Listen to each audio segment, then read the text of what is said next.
Nous sommes dans 2 Rois chapitre 4, verset 1. Une des femmes, d'entre les femmes des fils des prophètes, c'était la femme d'un serviteur de Dieu. Elle se présente devant Élisée en disant, ton serviteur, mon mari, est mort. Ton serviteur, mon mari, est mort. Et tu sais combien ton serviteur craignait l'Éternel. Bien-aimé, tu peux craindre l'Éternel et en même temps avoir des dettes. Ton serviteur, mon mari, est mort. Il est mort. Et tu sais combien il craignait l'Éternel. Un serviteur de Dieu qui craignait l'Éternel, mais qui avait des dettes. Et quand il est mort, le problème, est-ce qu'il s'est arrêté là? Non, le problème a continué. Lisons ensemble. Or, le créancier est venu pour prendre mes 2 enfants et en faire des esclaves. Conséquence des dettes, l'esclavage. Le créancier est venu pour prendre ses 2 fils. Vous savez, pour une veuve en Israël, la veuve n'héritait pas de la terre. La terre passait de père en fils. Donc pour la veuve, sa seule chance de survie, c'était derrière ses fils. Alléluia. Et voilà que maintenant, même ses fils, même le peu qui lui restait, lui est ravi par le créancier. Pourquoi? Parce que le mari est mort en laissant des dettes. Et lorsque nous voyons ce serviteur qui a 10 000 talents de dettes, ça veut dire que sa dette était une dette impossible à payer. Non seulement lui ne pouvait pas la payer, non seulement vendre sa femme, ses enfants et ses biens ne suffisaient pas, mais c'était des générations et des générations qui étaient liées à cause d'une dette. Une dette d'un très grand prix qu'il était impossible de payer. Nous sommes en train de parler de pardonner de tout son cœur. Mais le maître ici, Jésus, utilise l'image de la dette. Mais en fait, nous sommes en train de parler du péché. Un péché où c'est impossible que tu puisses expier le péché, recevoir la rémission ou l'expiation ou le pardon du péché de toi-même. Ce monsieur pouvait travailler des générations et des générations. Cette dette allait rester intacte. Ça fait 2000 ans que Jésus-Christ est monté au ciel. Mais multipliez 2000 fois combien? Fois 100 ans, fois 100. Pour voir combien d'années ce monsieur devait travailler pour pouvoir payer sa dette. La Bible dit dans Agé, chapitre 1er au verset 6, « Le salaire de celui qui est à gage tombe dans un sac percé. » Tu travailles, tout ce que tu fais, ça entre comme dans un sac percé. Pourquoi? Parce que tu es à gage, tu es endetté, parce que tu as des dettes. Tout ce que tu fais ne t'appartient pas à toi en propre. C'est pourquoi ne devez rien à personne, si ce n'est que de vous aimer les uns les autres. Le salaire de celui qui est à gage tombe dans un sac percé. Impossibilité de faire des économies. Il se disait, je veux payer la dette de mon maître. Mais à cause de la dette, il était incapable de pouvoir rassembler quelque chose. Il pouvait avoir la bonne volonté, mais l'impossibilité de pouvoir payer cette dette. Dans Proverbes au chapitre 6, il y a un passage de l'Écriture qui nous parle encore des dettes. Quelle attitude tu dois avoir lorsque tu as une dette? Proverbes chapitre 6. Mon fils, si tu as cautionné ton prochain, si tu t'es engagé pour autrui, si tu t'es enlacé par les paroles de ta bouche, si tu es pris par les paroles de ta bouche, là nous sommes en train de parler des gens qui ont ce qu'on appelle ici aux États-Unis cosign.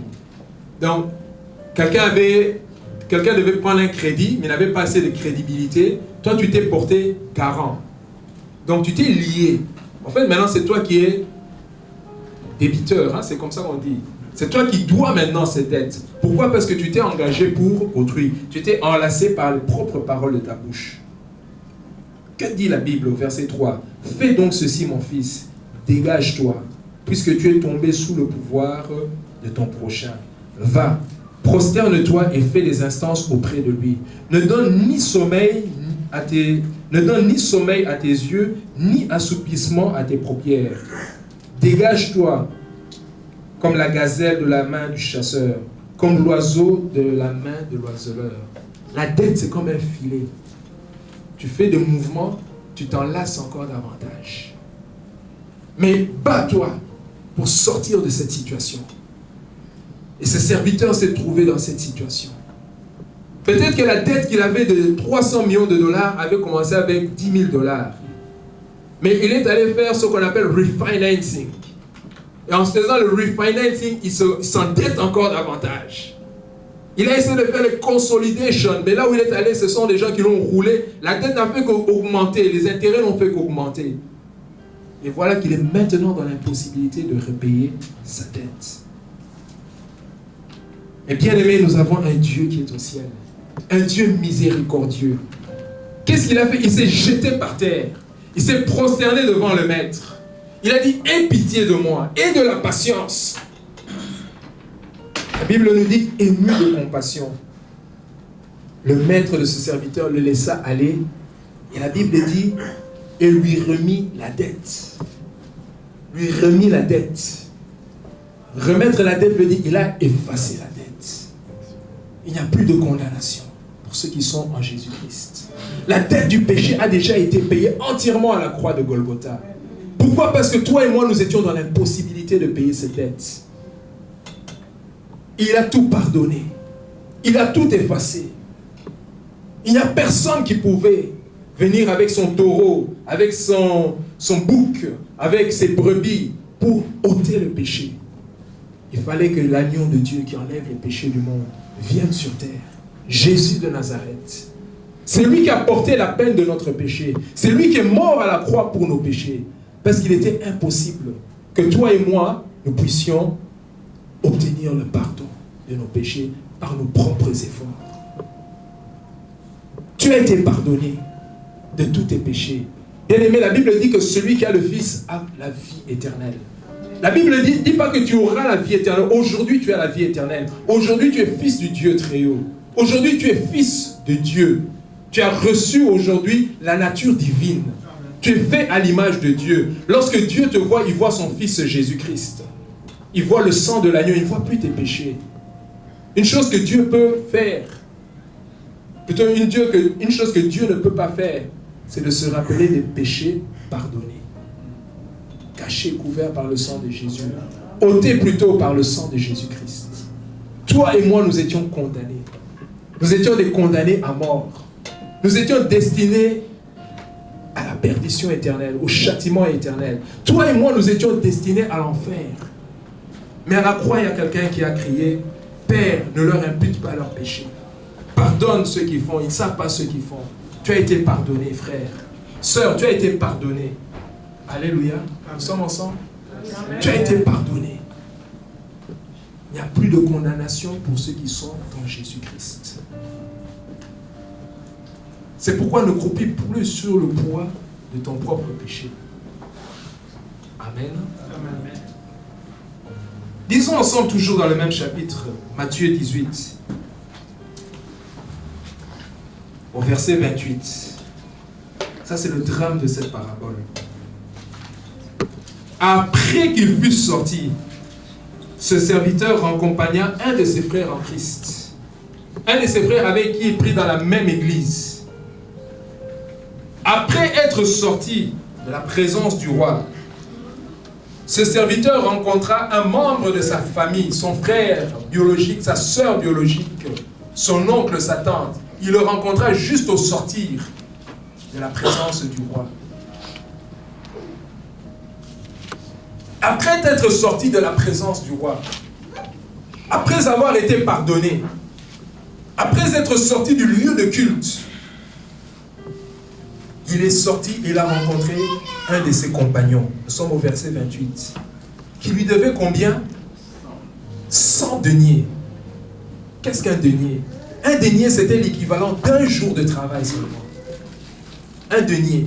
Donc 100 deniers représentent combien de jours de travail? 100 jours de travail. Si par jour tu touches, let's say, $80, 80 fois 100, les mathématiciens, ça fait combien? $8 000. Lui devait combien? 350 000 kilos d'or, 350 tonnes d'or, 300 millions de dollars. Alléluia. Et son compagnon devait combien? $8 000. Je ne sais pas si vous pouvez mettre ça dans une même balance. L'autre là, ça sera comme les arrondis. On ne va même pas compter ça. Donc il ne lui devait rien du tout. $8 000, 100 deniers, 100 jours de travail, 100 jours de paycheck. Donc il pouvait dire dans 3 mois et demi, je te paye. En 3 mois et demi, je peux travailler, je te paye, je ne te devrais plus rien du tout. Il a commencé par l'étrangler. Lui qui devait 300 millions, on ne l'a même pas étranglé, on lui parlait seulement. Mais lui, il est allé l'étrangler. Verset 29, son compagnon se jetant à terre, le supplia disant, aie patience envers moi, je te paierai.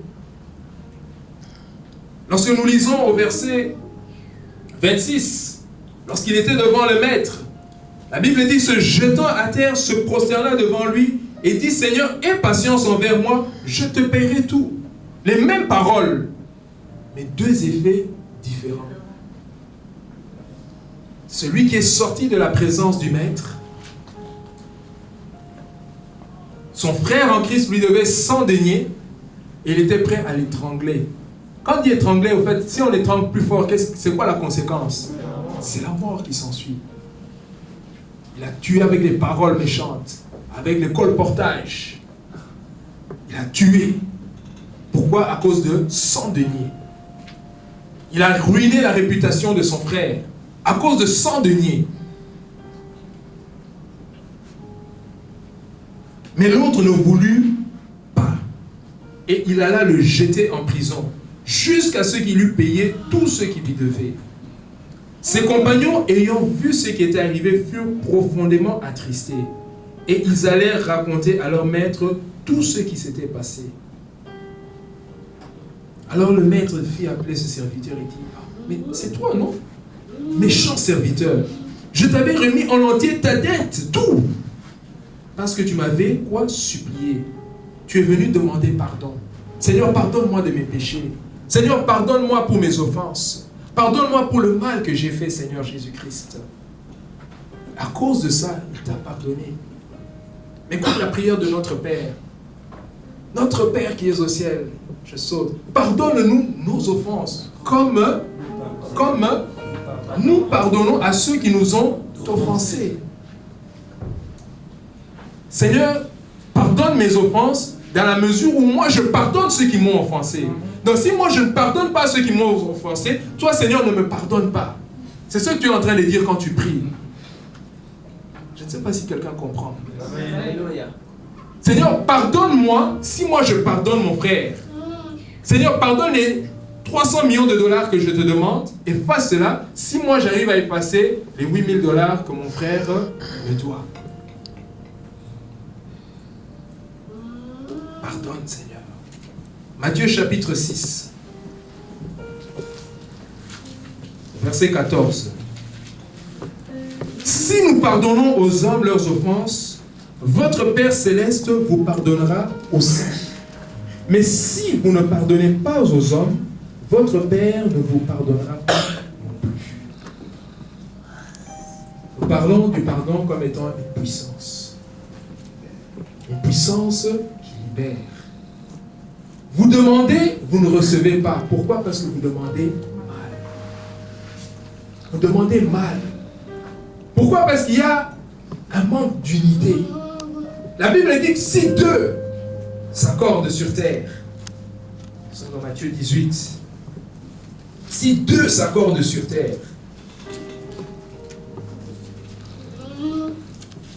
verset 19, si 2 personnes s'accordent sur terre, si 2 personnes se mettent d'accord, si 2 personnes sont prêtes à mettre de côté leurs différends, si 2 personnes sont prêtes à se pardonner l'un l'autre. Quelqu'un disait, Essayer d'oublier, c'est se rappeler. Quand tu essaies d'oublier, en fait, tu es en train de te rappeler. C'est pourquoi tu as besoin de la puissance du Saint-Esprit pour pardonner. Ce n'est pas facile de pardonner. C'est impossible de pardonner. Mais tu as besoin de la puissance du Saint-Esprit. Le Seigneur déposera un amour dans ton cœur que tu n'arrives pas à comprendre. Mais cette personne, je devais les haïr. C'est pourquoi le Maître dit, aimez vos ennemis. Même ceux qui vous haïssent, aimez-les. Ce sont les enseignements de Jésus. Amen. Béatitude. Impossible à l'homme naturel, mais possible par la puissance du Saint-Esprit. Si deux personnes sur terre s'accordent pour demander une chose quelconque, Seigneur, j'ai besoin d'une maison. Seigneur, j'ai besoin d'une voiture. Seigneur, j'ai besoin du mariage. Seigneur, j'ai besoin de ceci. Mais tu es ton frère qui est à côté de toi. Vous demandez, mais vous ne recevez pas. Aujourd'hui, le Seigneur m'a mis à cœur de dire à quelqu'un, tu as besoin de pardonner. Tu as besoin de pardonner de tout ton cœur. S'il te plaît, pardonne de tout ton cœur. Pas le pardon que tu as dit de la bouche là, mais dans ton cœur aussi. Tu dois pardonner. Tu dois laisser partir cette colère-là. Ne retiens pas cette haine. Laisse partir cela. On t'a tout pardonné. Considère combien tu devais à Dieu. Tu étais dans l'incapacité de payer cela. Mais il a eu compassion de toi. D'un amour éternel, il a dit, j'aurai compassion de toi. Il avait un moment détourné son regard de toi. Mais avec un amour éternel, il revient à toi. Pour dire, je t'aime d'un amour éternel. C'est pourquoi toi aussi, frère, aie compassion de ton frère que tu vois. Comment peux-tu dire à Dieu, je t'aime? On a loué si c'était merveilleux. Comment peux-tu dire à Dieu, je t'aime, si tu es ton frère que tu vois? Aujourd'hui, pardonne. Pardonne de tout ton cœur. Laisse aller la colère, ne retiens pas. Le drame de cette parabole, c'est que celui à qui on avait tout pardonné était incapable de pardonner. Le Seigneur me dit de dire à quelqu'un qu'au fait, ton problème, ce n'est plus le péché. Le péché, au fait, a déjà été réglé à la croix de Golgotha. Mais ce qui empêche à Dieu d'agir, c'est le manque de pardon dans ta vie. Parce que le manque de pardon fait que Dieu ne peut pas agir. Tu t'es lié toi-même par tes paroles en disant, Seigneur, pardonne-nous dans la mesure où nous pardonnons aux autres. Dieu veut agir. Dieu veut que tu sois puissant. Mais le pardon est un blocage. Aujourd'hui, si tu pardonnes, aujourd'hui, si tu laisses aller la colère, aujourd'hui, si tu pardonnes de tout ton cœur, tu verras la gloire de Dieu. Tu verras la main de Dieu dans ta vie. Lisons ensemble dans Psaume 32 au verset 1 à 6. Et nous allons terminer par là. Je ne sais pas si le temps est là, je n'ai pas de monde pour voir. Psaume 32 au verset 1 à 6. C'est David, serviteur de Dieu, qui est en train de parler. Heureux celui à qui la transgression est remise, à qui le péché est pardonné. Heureux l'homme à qui l'Éternel n'impute pas d'iniquité, dans l'esprit duquel il n'y a pas de faute. Tant que je me suis tu, mes os se consumaient, je gémissais toute la journée, car nuit et jour ta main s'appesantissait sur moi. Ma vigueur n'était plus que sécheresse, comme celle de l'été.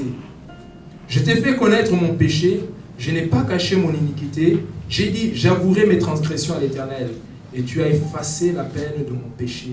Toute la dette a été effacée. Qu'ainsi, tout homme pieux te prie au temps convenable.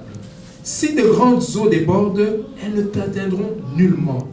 Tu es un asile pour moi, tu me garantis de la détresse. La Bible déclare que celui qui demeure sous l'abri du Très-Haut repose à l'ombre du Tout-Puissant. Lorsque tu pardonnes, Dieu est une garantie pour toi. Il est un refuge. Sa fidélité est un bouclier et une cuirasse.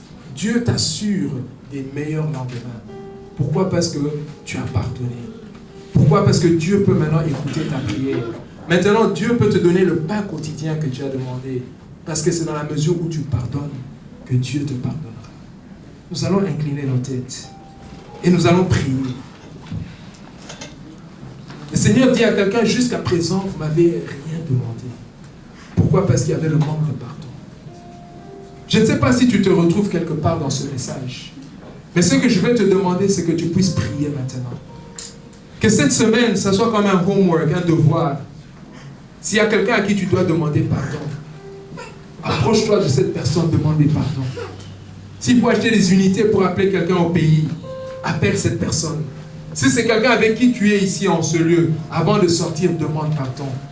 Parce que ta dette était immense. Ta dette était si grande. Mais le Maître, ému de compassion, il a effacé la dette de ton péché. Alléluia. Nous inclinons nos têtes et nous sommes en train de prier. Tendre Père, c'est ta parole, éternelle Yahweh. Alléluia. Seigneur, c'est toi qui as pardonné nos péchés. À la croix, Seigneur mon Dieu, tu as versé ton sang à cause de notre iniquité, à cause de mon iniquité, Seigneur Jésus. Éternel, tu as tout payé, Seigneur mon Dieu. Parce que j'étais incapable, Seigneur, la dette me liait. La dette condamnait mes enfants. Elle me condamnait de génération en génération, la dette de mon péché. C'était toute une génération sacrifiée, Seigneur mon Dieu, à cause, Seigneur, de ma dette, à cause de mon péché, éternel Yahweh. Mais comme ce bon Maître, Seigneur mon Dieu, tu as eu compassion de moi. Tu as eu compassion de moi, Seigneur mon Dieu. C'est pourquoi, Seigneur, donne-moi de pardonner mon frère. Donne-moi de pardonner ma soeur.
Pardonner toi-même à cause d'un péché passé, un péché qui a été pardonné au fait, mais toi-même tu n'arrives pas à te pardonner toi-même. Le Seigneur te dit, moi non plus je ne te condamne pas. C'est pourquoi arrête de te condamner. Arrête de te condamner toi-même. Le Seigneur a tout pardonné. Si tu es là, commence à prier maintenant pour toi-même. Commence à dire, Seigneur, tu m'as pardonné. Pourquoi est-ce que je n'arrive pas à me pardonner? Et je vois quelqu'un qui a besoin de la puissance du Saint-Esprit. En fait, ce n'est pas naturel ce pardon-là. Ce n'est pas naturel. Tu n'arriveras pas de tes propres forces. Mais tu as besoin de la puissance du Saint-Esprit. C'est pourquoi je voudrais qu'ensemble nous nous tenons debout. Que nous puissions ensemble nous tenir debout. Le Seigneur veut pardonner. Le Seigneur est là pour pardonner. Et le Seigneur en fait t'a déjà pardonné. Mais tu as aussi besoin de te pardonner toi-même. Tu as besoin de te pardonner toi-même. Tu as besoin de te pardonner toi-même. Tu as besoin de laisser aller. Demande au Seigneur, Seigneur, remplis-moi de ton esprit. Cher Saint-Esprit, viens maintenant. Touche le cœur de quelqu'un qui a besoin de pardon. Touche le cœur de quelqu'un qui n'arrive pas à se pardonner à elle-même, à lui-même. Seigneur, je prie que tu touches le cœur de cette personne maintenant. Seigneur, je prie que tu touches le cœur de ce frère, de cette sœur éternelle, qui vit encore sous le poids de son péché passé, Seigneur mon Dieu. Oh, cher Saint-Esprit, répands ton amour maintenant, Seigneur mon Dieu. Répands ton amour maintenant. Répands ton amour, Seigneur Jésus-Christ. Et reçois l'amour de Dieu maintenant. Reçois l'amour de Dieu dans ton cœur. Tu n'arrives pas à pardonner cette personne. Tu n'arrives pas à pardonner. Tu essaies de pardonner, mais tu n'arrives pas. Tu essaies d'oublier, mais chaque fois que tu essaies d'oublier, tu te rappelles de la chose. Demande la puissance du Saint-Esprit. Demande l'onction du Saint-Esprit sur ta vie. Afin que tu puisses pardonner. Afin que tu puisses pardonner de tout ton cœur. Tu puisses pardonner de tout ton cœur. Tu puisses pardonner de tout ton cœur. Tu puisses pardonner de tout ton cœur.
Avec l'orateur, sous cette onction, nous allons encore prier. Quelqu'un qui sent encore un fardeau de char, s'il vous plaît, n'hésitez pas, venez devant. Venez devant et il va prier. N'hésitez pas, s'il vous plaît, n'hésitez pas, venez. Alléluia, Jésus-Christ. Nous voulons que nous soyons libérés. Jésus, je viens.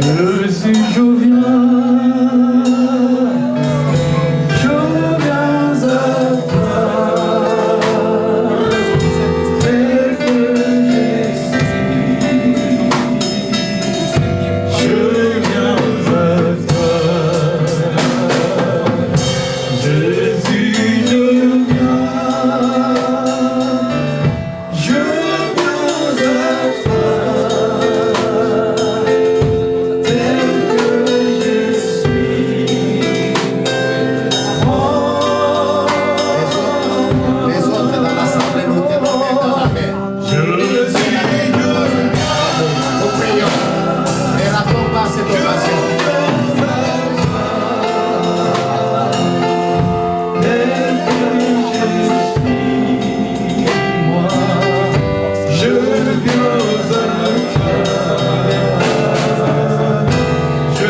Jésus.